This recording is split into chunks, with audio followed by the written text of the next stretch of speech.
তিনি কাবুলিওয়ালা এক নতুন ভাবে আসছে বলা যেতে পারে এবং মিঠুনদার এক নতুন লুক সঙ্গে মিনির অনবদ্য অ্যাক্টিং কি বলে তোমার কতটা বেশ লাগে? আমি তো খুবই খুশি এবং আনন্দিত যে কাবুলিওয়ালা আবার ফিরে আসছে স্ক্রিনে।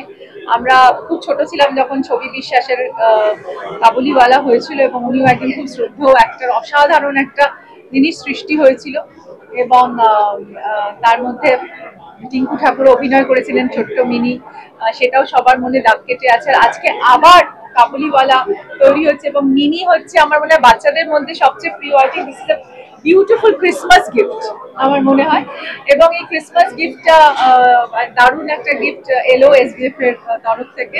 তাদের সবাইকে সাধুবাদ। আর সুমন আমাদের খুব প্রিয় পরিচালক, উনি এই কাজটা করেছেন এবং সুমনের সঙ্গে আমার পরের ছবিও আসছে পুরাতন, যেটা শুটিং চলছে এখন। শর্মিলা ঠাকুর আছেন। তো সব মিলিয়ে আই থিঙ্ক এই ছবিটা মানুষের মনে একটা বিরাট জায়গা করে দেবে, আর বাচ্চাদের জন্য তো ক্রিসমাস গিফট।